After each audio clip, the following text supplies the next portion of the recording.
La première fois qu'une personne m'a expliqué la différence en diacre et ministre, c'était dans les réseaux sociaux et je me suis dit que cette personne n'avait pas accès à la connaissance. Alors, il faut savoir que diacre et ministre en grec, c'est un diakonos. Et que par exemple, dans une Bible d'Arby, diakonos est principalement traduit par serviteur. Dans une nouvelle Bible seconde, diakonos est principalement traduit par ministre. Dans une Martin, lorsque c'est un homme, c'est un ministre. Lorsque c'est une femme, c'est un diacre, c'est-à-dire une diaconesse. Mais en grec, il n'y a que des diakonos. Alors, j'ai pensé que c'était une exception qu'une personne me donne une immense explication sur la différence entre ministre et diacre. Mais je suis quand même à la 4e personne. La 3e, les 2 dernières ont fait l'université. Elles habitent en Suisse. Et une m'a dit en face, il y a des ministres et il y a des diacres. Et j'ai regardé mes pieds en lui disant en grec, il n'y a que des diacres, des diakonos, qui sont parfois traduits par ministre, parfois par diacre, parfois par serviteur. Donc diacre ou diaconesse, serviteur ou servante. Et j'ai regardé mes pieds parce que je ne voulais pas savoir si la personne le savait. Elle sait le grec. Et si, sachant le grec, elle me mentait, ou bien si, sachant le grec, elle ne connaissait pas le mot ministre, diacre, serviteur, diakonos, ça voulait dire qu'elle n'avait pas bien appris le grec, ou ça voulait dire qu'elle me mentait. Donc j'ai regardé mes pieds et je me suis dit, je ne veux pas la mettre mal à l'aise. Mais c'est pour expliquer qu'une personne qui a fait l'université, qui sait le grec, est capable d'expliquer, en tout cas à moi, qu'il y a des ministres et des diacres, c'est pas la même chose. Alors la dernière personne, c'était sur Internet. Elle ne s'adressait pas du tout à moi, c'était dans une vidéo, dans un reportage, dans un témoignage chrétien. Et la personne expliquait, il y a des ministres, des diacres, les ministres font ci, les diacres font ça. Et je me suis dit, le nombre de personnes qui entendent ce témoignage et qui vont penser que réellement il y a des ministres et des diacres, que c'est 2 choses différentes. Alors, pourquoi ce doux mélange? Alors, il y avait les évangéliques. Les évangéliques est un mot bateau. C'est les chrétiens qui ne font pas partie des églises d'État. Et ils ne se disaient pas forcément évangéliques de l'histoire, où ils étaient affublés de différents noms. En fonction d'un leader potentiel, d'une personne connue, d'un martyr connu, etc., ou d'un sobriquet qui leur avait été donné. Donc un sobriquet, c'est une moquerie, on les appelle, vous les... Je ne sais pas, mais lorsque le protestantisme est arrivé, il existait déjà de nombreux chrétiens évangéliques bien avant les protestants. En Suisse, en Allemagne, en France, je ne sais pas, mais en Suisse, en Allemagne, en Espagne, il y a des régions qui ont choisi d'être soit protestantes, soit catholiques. Et il était interdit d'être l'autre. Et en Suisse, il y avait des cantons protestants, mais par exemple, Zurich était un canton protestant, dont les pasteurs étaient catholiques et protestants. Et Genève, les pasteurs étaient uniquement protestants, mais il y a eu l'État est devenu d'une certaine religion. Comme on parlerait d'un État islamique, c'était un État protestant. Il était interdit de ne pas être protestant, il était interdit d'être catholique. Alors, par la suite, donc il y avait de nombreux chrétiens non rattachés à la religion de l'État qui habitaient dans ces régions et certaines fois, ils se rattachaient au protestantisme, ils se cachaient, ils manifestaient leur foi, ils fuyaient. En fonction des cantons, ça a été très différent en Suisse, d'un canton à l'autre. Mais parfois, les protestants et les chrétiens évangéliques qui ne faisaient pas partie de la religion protestante, qui s'appelaient pas forcément évangéliques, ils ont fusionné et ils ont fait des écoles uniques pour protestants et évangéliques. Et ça s'est appelé par exemple l'Église réformée évangélique. Et il y avait plus deux camps, il y avait un tronc commun avec une université commune. Et le jeune chrétien qui croit en Dieu, qui fonce à l'université pour être pasteur, il doit apprendre un nombre impressionnant de livres qui parlent de la Bible. Pas la Bible elle-même. Alors ça, je suis certaine que de certaines universités, la Bible elle-même était très, très peu apprise, mais il y avait un nombre de livres impressionnants à lire pour obtenir son diplôme. Il fallait déjà apprendre le grec, l'hébreu, etc. Et tous ces livres contenaient 1 à 2 versets bibliques et c'était une extrapolation, plus ou moins. Alors moi, je reprends, par exemple, les dires de quelqu'un qui s'y connaît mieux que moi. C'est César Mellan qui a fait son école à Genève, à l'Université protestante de Genève, et il disait, les professeurs ont une théorie, et pour asseoir leur théorie, ils retrouvent un verset biblique qui correspond, et ils disent, nous nous basons sur tel verset biblique, mais en fait, il y a toute une théorie, et après coup, ils découvrent qu'il y a un verset biblique qui y correspond. Ou ils traduisent la Bible en fonction de ce qu'ils ont envie qu'elle démontre. Alors, diaconos, quand on souhaite que tout le monde soit frères et sœurs et se servent les uns les autres, devient un serviteur. Quand on veut mettre des ministres femmes, on met les diaconesses deviennent des ministres.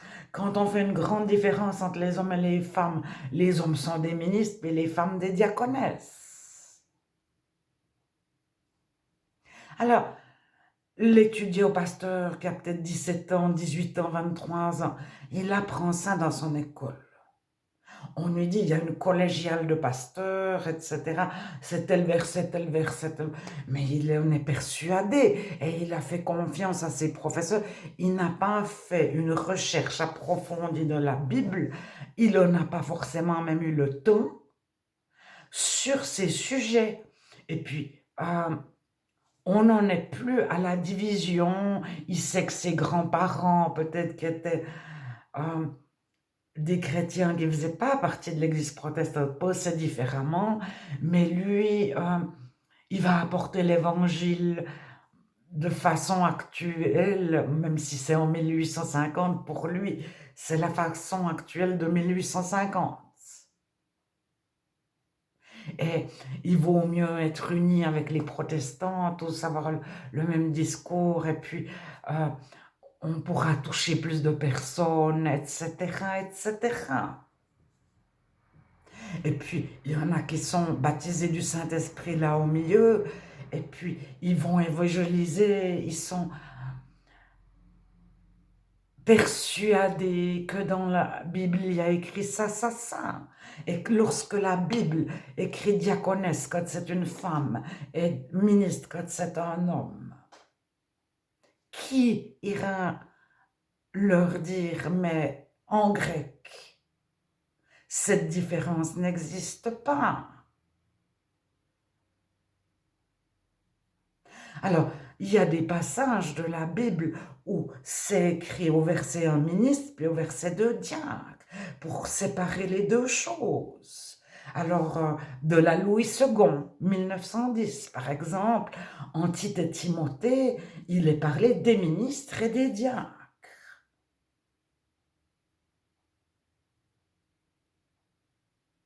Donc, à un moment donné,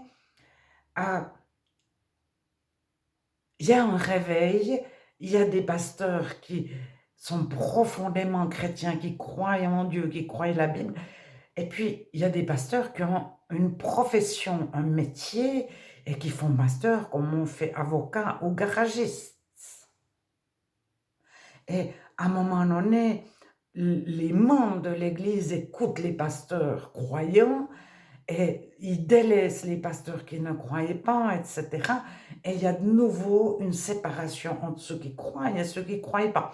Mais ils repartent avec un héritage culturel protestant et avec la certitude que dans la Bible, il y a des diacres et il y a des ministres et que c'est deux choses différentes. Et ils vont le transmettre dans leur école, à toute leur école, etc. Mais c'est écrit noir sur blanc dans la Bible.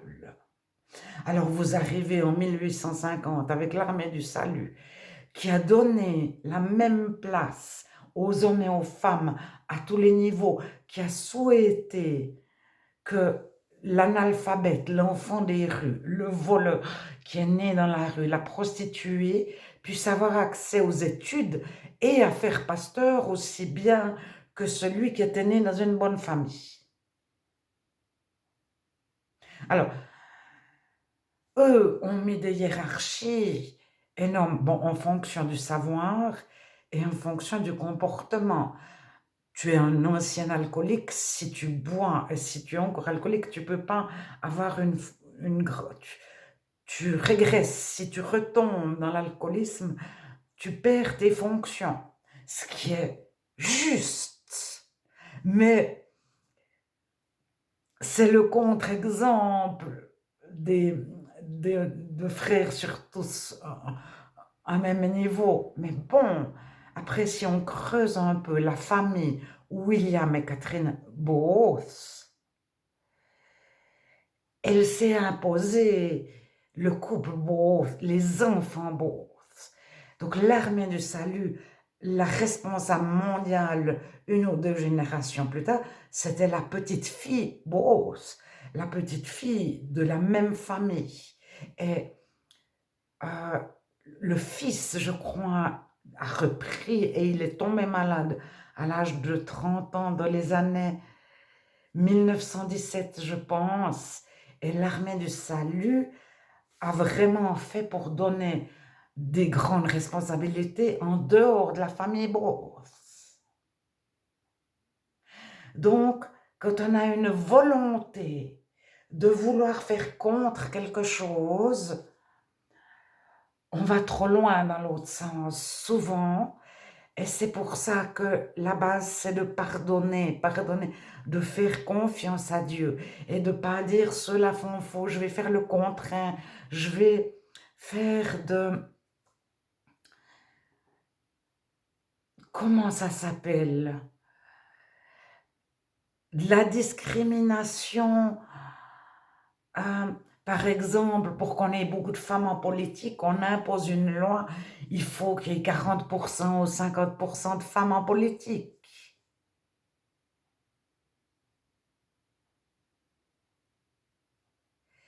Alors, parce qu'on lutte contre quelque chose. Alors, les pentecôtistes, par exemple, mais ils ont repris en bloc. J'ai appris de mon école qu'il y avait des ministres, des diacres. C'est pas très important. L'important, c'est d'avoir un cœur selon Dieu, d'être conduit par le Saint-Esprit. de pardonner et je vais porter du fruit plus que de dire ils font faux, ils font faux. Mais c'est très délicat, mais il faut prier pour que les personnes soient délivrées des mensonges et souhaiter que les personnes ne restent pas dans leurs mensonges tout en ne les accusant pas et tout en n'ayant pas l'orgueil de dire on va faire mieux que les autres.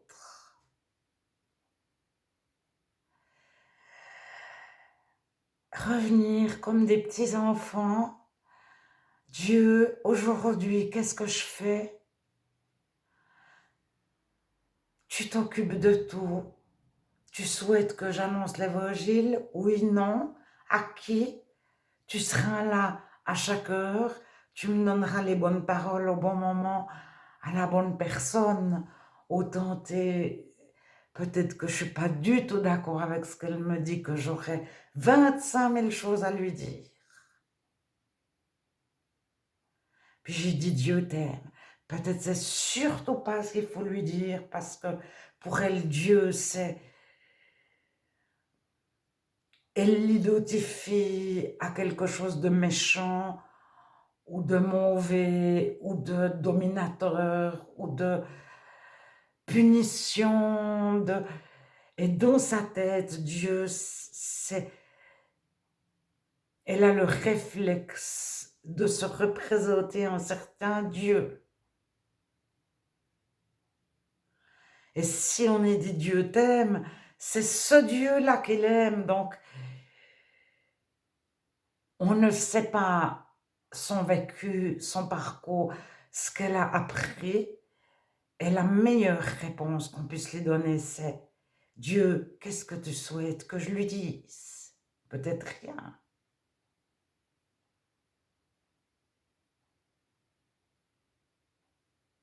Ou peut-être l'écouter. Peut-être une phrase à laquelle on n'avait pas du tout pensé. Ça, c'est très déstabilisant pour moi, peut-être pas pour tous. C'est une phrase qui va à l'encontre des signaux qu'elle nous a envoyés et à l'encontre de toutes nos expériences et de tout ce qu'on sait avec notre intelligence. Et à un moment donné, il faut être certain que c'est bien Dieu qui nous donne cette phrase-là. Et la difficulté est là. Pour le pentecôtiste, la difficulté, elle est là. Et pour le charismatique, pour le chrétien qui est guidé par le Saint-Esprit, qui n'est pas du tout pentecôtiste. Alors, il y a des frères qui ne sont pas du tout pentecôtistes, qui ne sont pas non plus darbistes. Il y a plusieurs sortes de frères, tous ne sont pas darbistes. Et ils sont guidés par le Saint-Esprit, mais ils ne sont pas pentecôtistes. Et vous avez des fois des générations, la première génération a hérité des écoles protestantes. Et puis, à force d'écouter Dieu, la deuxième génération, ou 10 ans plus tard, il y a un immense recul sur l'école et puis, protestante, et puis il y a un grand retour à Dieu, Dieu, Dieu. Mais qu'est-ce que t'en penses, toi? Et quand tout va bien, mais c'est tellement formidable, on oublie Dieu. Et c'est pour ça que chacun rend compte à Dieu pour lui-même. Et Dieu sait parfaitement quel est notre bagage, notre background, notre éducation, notre culture. Et même s'il nous en libère et nous en libère, il sait qu'à l'instant T, nous sommes un chrétien sincère ou pas. Alors, le plus grand contre-exemple des évangéliques, c'est le pape Clément VII. Ça s'écrivait bâton, bâton. I majuscule, je pense que c'est. Et ce Clément VII, il est arrivé en 1500, 1600, je ne sais plus. Les cardinaux, ceux qui devaient élire le pape, étaient de tels conflits. Ils ne voulaient pas mettre un du camp d'opposés parce qu'ils n'étaient pas un grand camp contre un petit camp. Ils avaient tous les mêmes forces et ils ont discuté des mois et ils n'arrivaient pas à se mettre d'accord. Et ils ont trouvé une personne indépendante de ces conflits-là, qui était Jules de Médicis. Et ce Jules de Médicis, qui s'est appelé Clément VII, s'est comporté en chrétien selon les Juifs et selon les chrétiens. C'est-à-dire, les Juifs n'ont pas dit « ils se comportent en chrétien », ils ont dit « c'est pour une fois un pape honnête, de confiance, qui a un cœur selon Dieu, en tout cas ses actes parlent dans ce sens-là. » Et le peu que j'ai lu il y a très longtemps, parce que sur Internet, ça a bien changé les informations à son sujet. Mais il y a très longtemps, j'ai lu par exemple, il a supprimé les castrats. Donc il aimait beaucoup l'art de les églises. Mais quand il a vu les castrats, donc c'était des petits enfants de 6 ans qui étaient vendus par leurs parents à l'église de façon détournée. On disait aux parents, vous êtes d'accord, mais les parents ne pouvaient pas... Enfin, bref, ces enfants, on leur écrasait les testicules. Beaucoup mouraient ou tombaient malades et mouraient d'une maladie ou d'une autre. Et parmi tous ces castrats qui ne muaient pas, on leur apprenait à chanter. Très peu arrivaient devant le roi ou le pape. Beaucoup se retrouvaient castrés à la rue et rejetés de la société et des groupes de chant qui les formaient, parce que sur 1000 enfants, il y en avait peut-être qu'un qui arrivait à passer la rampe de « je chante suffisamment bien pour ». Alors, ce pape Clément a supprimé les persécutions contre les juifs et les chrétiens, il a supprimé les castrats dans son propre milieu. C'est les actes que je connais le concernant.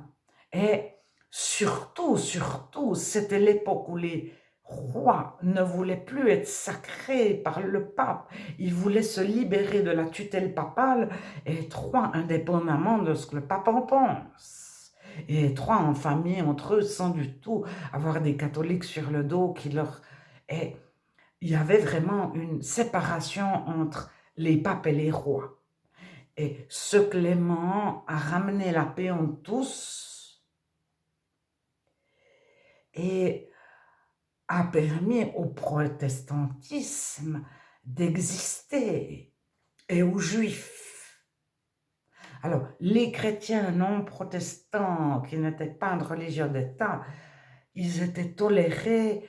Alors, plus la région était reculée des grands centres, en dessus de 1000 mètres d'altitude, ils pouvaient très facilement habiter et plusieurs fois de l'histoire, on les a même obligés à habiter en dessus de la lisière des forêts ou à la lisière des forêts.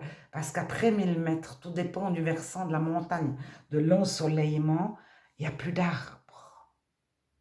Mais il n'y a plus de blé, il n'y a plus de tomates, il n'y a plus d'abricots.